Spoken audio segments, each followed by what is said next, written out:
Do you know what key motivations are driving prospects and customers as they interact with you? I mean, we all know that our North Star is serving our customers, but what is their North Star? If you're interested in exploring that topic, well, then you found the right video. Yet if you haven't watched the first video in this series, then I highly recommend you start with my video on developing awareness, as it drives home why knowing all of your customers' missions is so critical. Otherwise, we're going to go ahead and get started. Hello and welcome to this channel all about building products that matter and developing high-performing product cultures. My name is Jason Carver and I want to get you onto the pragmatic path to explosive growth. So make sure that you subscribe to this channel and hit the bell so that you know when my next cheat code drops. Okay, so your audience has increased their awareness level. Fantastic. They understand they have something they want to eliminate or something that they want to gain. You've made them aware of the success is achievable and that they can escape their current situation, and maybe even hinted at what is on the other end of the rainbow. However, we really need to reinforce that component significantly. We do that by focusing on purpose as the second pillar of the APFADS model. When you put purpose in place, you are forced to think about the customer's journey as the central theme of your strategy. So from a customer's perspective, this means that you have to establish an understanding of what a meaningful reward that is waiting for them on the other side of their transformation. Now, if you're serving an entrepreneur or individuals or type A audiences, then highlighting more individualistic purpose elements can be very helpful. This can be things like freedom, mastery, personal enrichment. Yet for businesses, it often looks like growth, repeatability, and stability. Of course, underlying all of this is a myriad of hopes, dreams, fears, and doubts. They are just a few of the pains and gain categories that we are typically will address, but you don't want to guess. You want to be performing voice of customer sessions to learn from your customers what exactly their meaningful reward is. Interview prospects before they've taken the journey to understand pre-journey mindsets. Interview customers during their journey, and interview customers post-successful journey. Here you will hear about how they paint the vision of a post-traumatic future.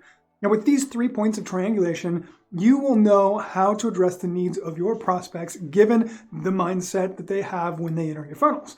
You also know that the current experience highlights and lowlights for your product experiencing, leading to important product improvements that you can make to improve the overall experience for your customers. You'll be able to then communicate effectively to prospects what victory feels like. And best of all, since you heard these things directly from your customers, you don't have to think hard about how to market and sell your product. You just have to echo what your prospects and customers said and how they said it. Don't make the mistake that many people try to do, which is being more clever than their customer.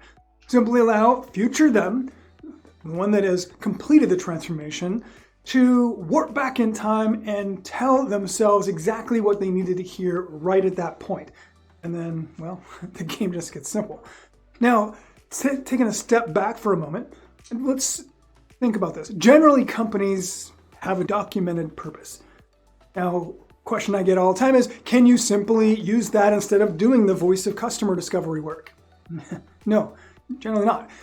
So many purpose statements that companies have are an inside-out tone instead of an outside-in. Instead, your purpose should always be customer-centric, or at minimum, you have an externally facing purpose, mission, and an internal purpose. Let me give you a few examples of why common purpose statements are unhelpful.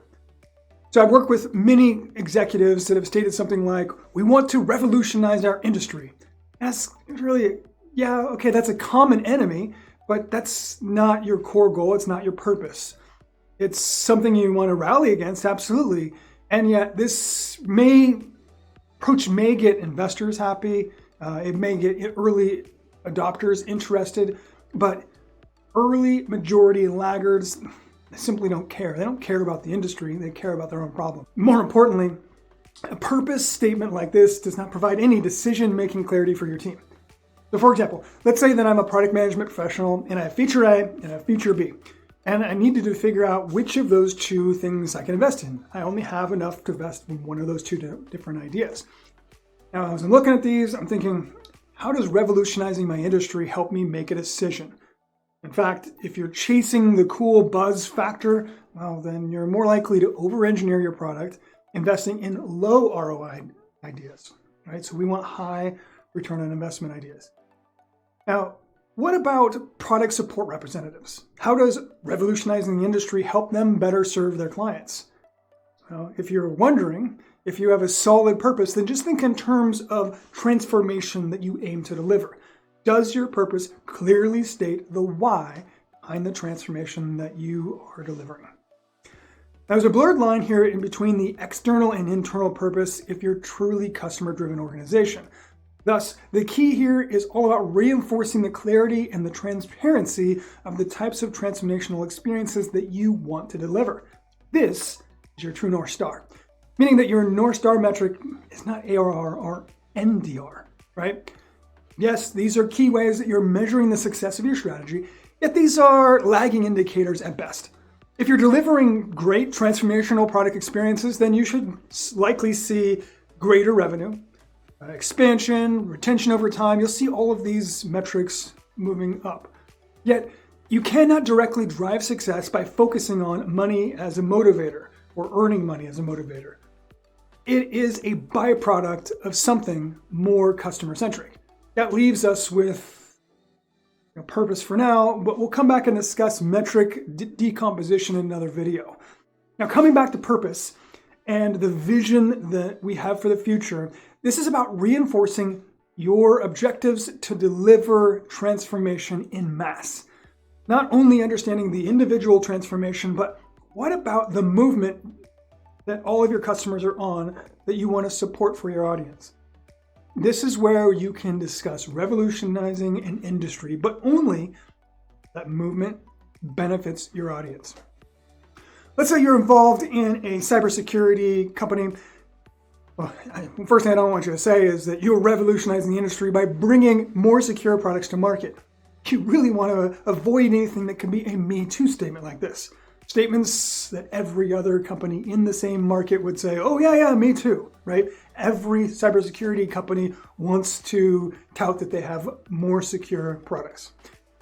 And also, don't frame it in terms of your pricing strategy, because the affordability provider or the premium provider is just that. It's a pricing strategy. It's not a vision for the future. Instead, you can state something like, you're going to be the centralizing integrator for all cybersecurity teams to seamlessly create the most powerful layers of defense by compounding the knowledge transfer between each tool in the stack to capture maximum value from all of their cyber investments. Now, sure, this could be a low-cost product strategy in that you're not trying to be the end-all, be-all of every layer of defense, yet it is the kind of statement that adds clarity of mission. You see, you don't want someone making decisions based on being a low-cost provider or product strategy as their central commander's intent message. You want them recognizing that their mission is to serve the journey in alignment with your vision for the future. Perhaps you selected being an integrator backplane of cybersecurity because, well, you didn't want to build out a massive, you want to build out a massive data-borne insights product, and without being tapped into all these sources, you just wouldn't be able to make it. Perfect, fantastic. This then is part of your mission, and it may sound something like this.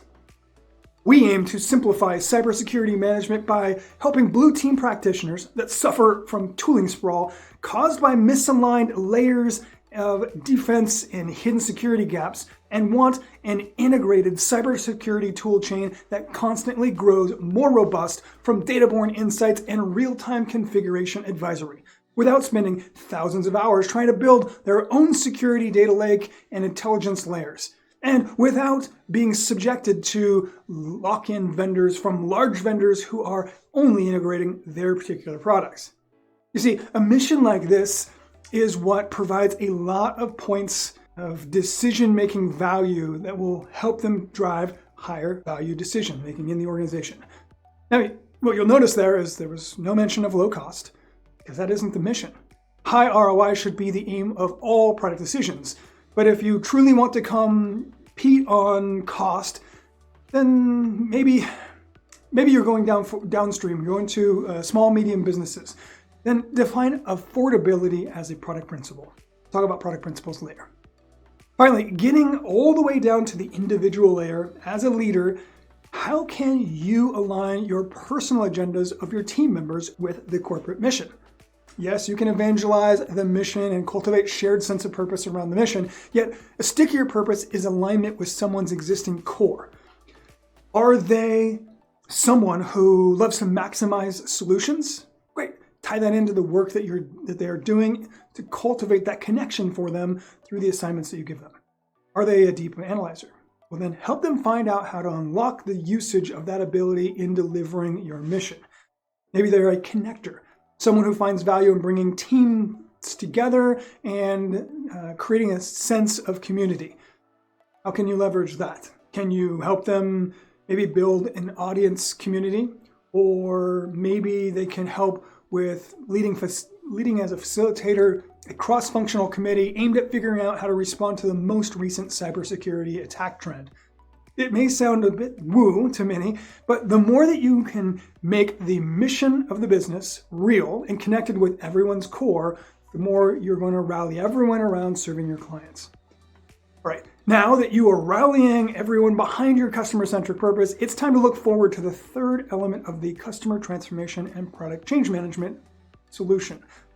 Take a moment to first assess if you are rallying your team behind the customer-centric purpose. If your marketing materials are exploring the human element of that transformation for your prospect. And if you are capturing discretionary energies from your workforce, integrating personal and corporate missions. Well, that's it. Thank you for watching. I really hope you found that valuable. Now, if you want more cheat codes for product success, then make sure you subscribe to this channel and hit the bell so that you know when my next one drops. And don't forget to leave a comment or reach out to me at carverversuschaos.com to tell me exactly the type of topics that you would like to cover next. Till then, my friends, have fun and play well.